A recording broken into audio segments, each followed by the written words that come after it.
Welcome to the Illuminate Universe podcast, the cast. Get it? The cast? Yes, we have a celebrity of professionals and entrepreneurs on this show. My name is Alina, and I'm the founder of Illuminate Universe, where we mentor job seekers and help employers to fast track their business goals.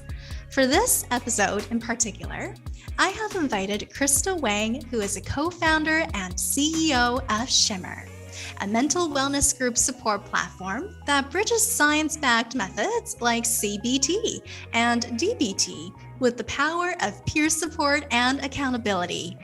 ADHD can be your superpower. Everyone is born to shimmer.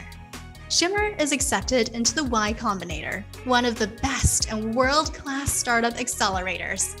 Christal will share today about the importance of developing key skills and attributes that will help you be prepared and thrive in the future of work. We start off with her journey as a business student at Western University in Canada to working as a consultant for Bain Co, acquiring her MBA from UC Berkeley, and finally to where she is today. Before further ado, please welcome Christal onto the show. Hi, Christal. Thank you so much for coming onto the cast today. My first question for you is, did you always know that you would become an entrepreneur one day? Definitely not. You've known me for a while now. I've done pretty much everything under the sun in like the business world. One of my core values is exploration. So I love just trying new jobs and new roles, and you really don't know a lot of the times until you're doing it. So I think in the beginning when I met you, I wanted to be an investment banker because it was kind of the most prestigious thing to do when everyone around me was doing it. I was in kind of like a capital markets club at school at the time, and I got a job at the bank and I hated it. I hated my day to day. And there was a lot of things about it that even though in theory, I like finance and I still use fundamentals of finance in my job every day now, I didn't want to work at a bank. And so then I worked in a marketing role at L'Oreal. That was really fun, but it was still missing a few pieces. But essentially at each step of the way, I was testing basically, do I like this job? If yes, what do I like about it? If not, what do I not like about it? And potentially, even if I do like the job, sometimes I would just switch because I want to change. So I think at some point I even wanted to join the army and join the circus and be a journalist. Those were three things I was exploring. Didn't end up doing any of them, but I guess my first full-time job that I did for more than a year was management consulting at Bain. And part of the reason why I loved it was because you could switch industries and roles and teams basically every 3 or 4 months, depending on what sort of project you are on. So it really, I guess, like scratched my itch of the exploration piece and trying and learning new things all the time. But I always felt when I was doing that I was missing an element of social impact. I always really cared about just if you have kind of the opportunity and you have the skills and you're able to be able to use whatever skills you have as a force for good and for change and to do better for the world. So that was what it was lacking for me a bit, even though I was doing some social impact projects at Bain. So I ended up actually going to Berlin and doing social impact consulting, which was amazing. I had such a fun time. Berlin's also the best city in the world. So I had a lot of fun. But I think I was still itching to do something that was a little bit more close to the impact. I wanted to see the people that I was helping and be able to talk to them. And the work that I was doing was very kind of far off. It was helping an organization who was helping multiple organizations who are helping like multiple communities of people, often in different countries than I was, or even continent that I was in. So what that all led me to was an MBA program. So I started my MBA MPH at Berkeley for the purpose of exploration. So I thought about VC, I thought about design thinking. I was very purposeful about the mental health space. And so, but I didn't know exactly how I was going to help, I guess. I just knew that I wanted to help solve a really big challenge, which there are lots in the mental health space. And I wanted to have a really hands-on role. But I think also just being a little bit opportunistic, I think a lot of things kind of just happened to me because I was open and I was willing to take breaks and take spaces. So I took a lot of breaks and spaces to either travel or take time off. And in those spaces, a lot of things kind of just happened, or I just found them, or someone found me. So I think that's also a really important piece, is to stay open, because I sometimes think when you have too strong or strict of a plan, something really cool might just like fly by you and you just never even notice. Absolutely. The best plans are the ones that are unplanned. Well, Exactly. mystery when you have every step along the way planned out. There's no adventure. Yeah, I know. I would be an investment banker, which is not very fit for me. Although, Crystal, I do think you thrive in everything that you do. I remember meeting you when I was a first year, and I applied for Western capital markets because it sounded cool. I was like, wow, banking. This is so cool. Same. I was in that spot before. But let me tell you this, by joining WCM, Western Capital Markets, I've met some of the most incredible individuals like yourself, like William. I should totally reach out to him for a podcast as well. And I've always just, I'm not sure if I've ever shared this with you, but so when I joined WCM, for our listeners, the university club that Christal was president of, I was trying to explore various different aspects of my life, including, wow, I should totally just try dating in my first year of university and have a boyfriend for the first time and not tell my parents about it. And so I ventured into that space, and also lost my AEO along the way. And for those of you who don't know what AEO is, it's called Advanced Entrance Opportunity to the Ivy Business School. It was like the dream. It was the total package. You go to Ivy and then you become an investment banker or a consultant at MBB. And that was the dream. Now I think Ivy has diverged a bit more. It's a lot more diverse in many ways. But I ventured into that love and boyfriend space, lost my AEO, and I was in such a low point in my life. And Crystal, I don't think I've ever shared this with you, but I was looking through some old WCM docs on Google Drive, and I saw the notes that you took when you interviewed me.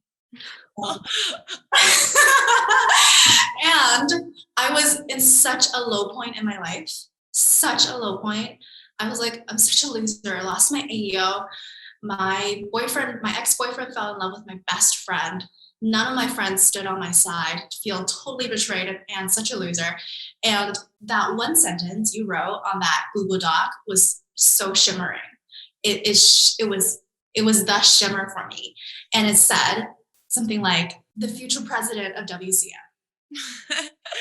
I think I remember right afterwards, whoever else was in that meeting with me, I was just like, she's in. I was like, I don't care. She's in. Like, nobody else gets an opinion here. I love it. Dictatorship. So you've always carried this light, this positivity. And I think you place a shimmer on everyone that you communicate with, that you encounter in your life, including myself. And so my next question for you is, how did you come up with Shimmer? How did you come up with the creation of Shimmer? What was the idea behind it? And what is the personal connection to you? I'll answer that in two parts. So we were just talking about this before we went on air, but Shimmer actually recently pivoted. And I just really like to talk about the pivot process, or at least mention it, because I think a lot of the times when companies are doing well, you think that it was really easy for them and they just got there, they got the idea, they launched it, and then they just blew up. So I'll get to that in a sec, but right now what we do is we do one-on-one ADHD coaching. So that's coaching for adults who have attention deficit hyperactive disorder, which in a really short nutshell, if you haven't heard of it before, it's generally if people are very hyperactive, kind of can't sit still, talks a lot, that kind of, that's one side of ADHD, and the other side is inattentive. So that's generally when you can't focus on something, when you daydream a lot, it's hard to follow a thread sometimes. And there's also combined type, which is both. But with ADHD, so I was diagnosed earlier this year, and then I was looking for behavioral solutions. I wanted to try to figure out how to do it without medication first. And so I found coaching, and coaching was $200+ an hour. And yes, and US dollars, since I'm in the US right now. But I just remember feeling floored. If I cannot afford this, I wonder who are the people affording it, and the people who can't afford it, aren't they the people who need it the most? So that was I guess my personal connection, and what brought us to exploring the thesis of how do we deliver ADHD coaching at 5 to 10 times more affordable than what is out there. And so I was lucky that along that journey, I was able to bring on kind of our clinical advisor and our head coaching psychologist that helped us shape essentially what Shimmer is today. It was a lot of iteration, kind of launching our beta where there was no product. There was kind of just Zoom calls and texting all the way until now where we have our iOS app, our Android app, and our web platform. So that all happened literally in the last 3 to 4 months. But what I wanted to call out was actually we used to run support groups. We ran support groups for anxiety and depression that was CBT based. So there was a curriculum. And for a bunch of reasons, after the pandemic, when things cooled off a bit, the support groups format online was not doing as well anymore. And so that was one of the hardest things that we had to go through, because we had members who really loved what we were doing and depended on us, and we had to shut it down. And that was really difficult, for one, because of the members, but two, also for ourselves. We were asking ourselves questions like, what about our investors? What about everyone who has been watching what we're doing? Like, this is not okay. And then admitting kind of like that we failed and that we needed to restart. Going through that entire process was a massive learning for me and for us, my co-founders as well. And so I always want to touch on that as well. And I'm happy, like in any other circumstance, to talk about the pivot more, because I think that pivoting and failure is something that just people don't talk enough about. And it's in every person's journey who is successful. Absolutely. And I think another word that's related to pivoting is being adaptable. It's so important to be adaptable. And I think it's such an important skill to develop. So, Christal, in your entrepreneurial adventure, what has helped you to become more adaptable? So it's interesting because adaptability is actually one of the executive functions, which is something that people with ADHD struggle with. And oddly, that one executive function I'm actually very good at. But I think honestly, for me, I mean, I talked about it before. It's by trying a bunch of different things in my life and viewing that more as my purpose, like the journey being my purpose rather than a specific destination. It's super cliche, the like journey over destination thing, but I really love that quote and I live by it, because I think that if you put the emphasis on the journey, then you will be more adaptable, you will be more resilient, you'll be more happy, because you're happy with like every moment of the journey rather than trying to get to one specific point. Because when you try to get to one specific point, you're not as adaptable, because I don't know, like if you go off in this way and your point is still over there, and you'll just miss everything that's on this side that may be good for you. But I think that the people around me, like more tactically, so that I'm not being just so philosophical, more tactically, I think just having people around you that are super supportive is the best thing, I think, for me. Like when things are going wrong now, like I know I can turn to my roommate, my boyfriend, my co-founder, and they will just accept the fact that I am not feeling great, that this is hard. And then they'll help me talk through whatever changes I need to make and make me feel better about it. And I think that was something that I struggled with a lot before, because I think that a lot of people always expected and depended on me to be like the positive one, the one who was like going to come with the solutions and who was going to like be okay no matter what. And I think it took me like a long journey to like accept that not everything's going to be okay all the time. And I think all of that I attribute to just having a great support system. And I think that could look like more than just the couple kind of friends or partner or whatever, but just having people around you who just bring you up and like light you up and will also be there for you when you're down. I like the way you lit up my life with that simple sentence. When I was 18. Wow. Being 18 was very hard. It was such a hard year. And now my next question for you, this is off script, but I really have to ask you. So ADHD can be your superpower. Tell us more about that. I love that. I love that you asked that. So I first want to say, because sometimes people get mad at me for saying that, for saying ADHD can be your superpower, is that there are a lot of hardships, like point blank, that come with having ADHD. It is a neurodevelopmental disorder. So I will put that aside for 1 second. But given that there are certain things that not for every single person with ADHD, but it's very common. And those things include thinking outside of the box, being very creative.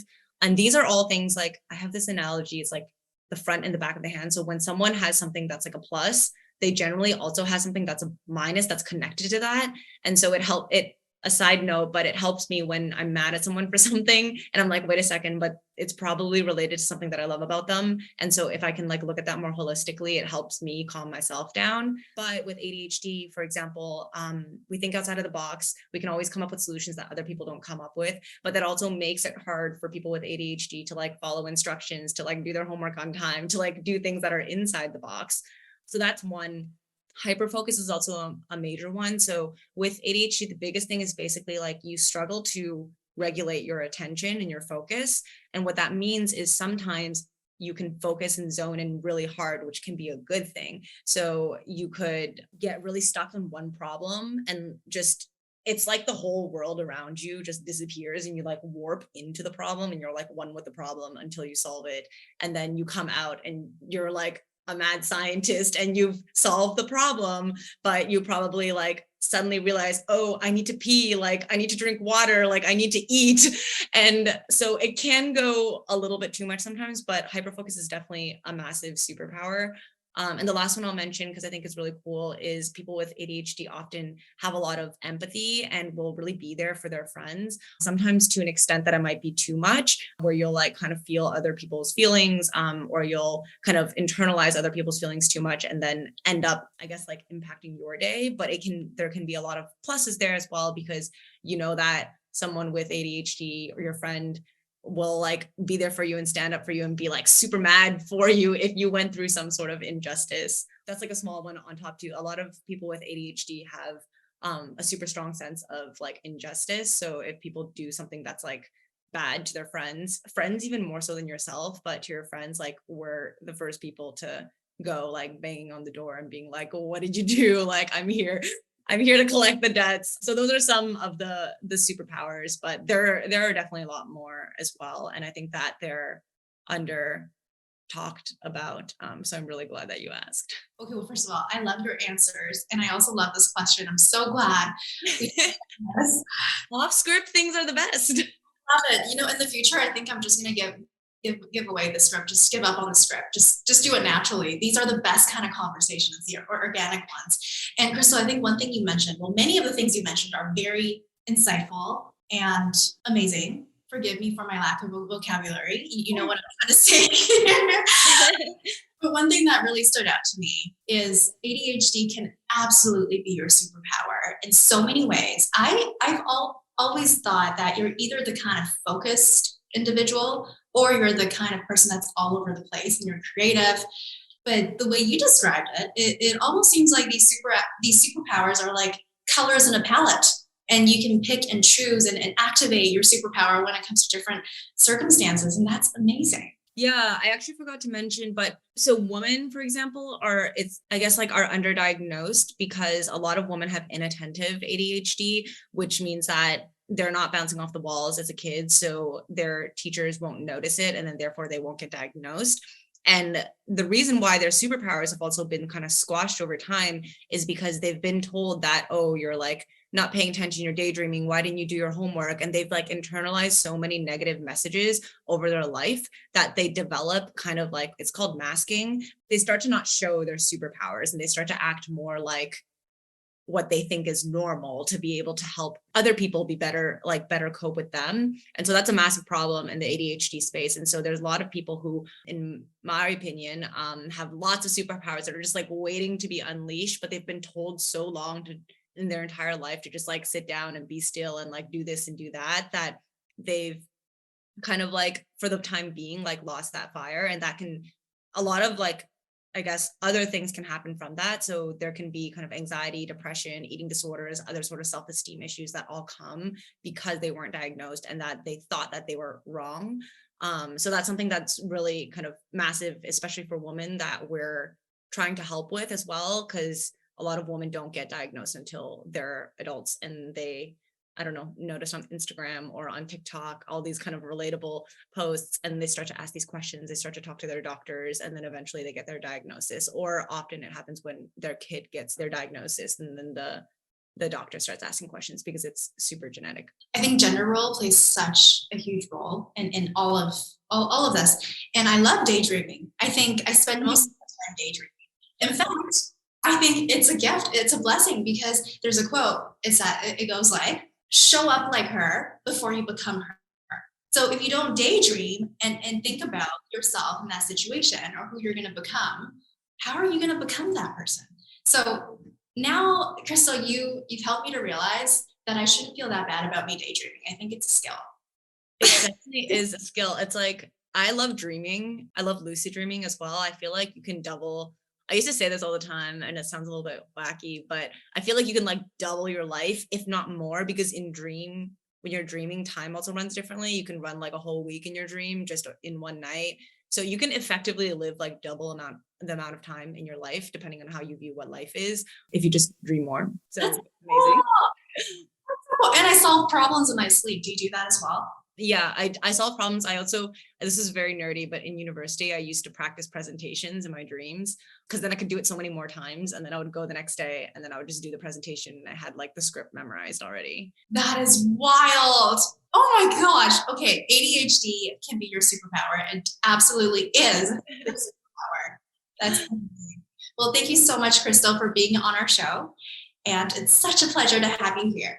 Oh, thank you. No, I love chatting with you. I'm happy to do this whenever you want.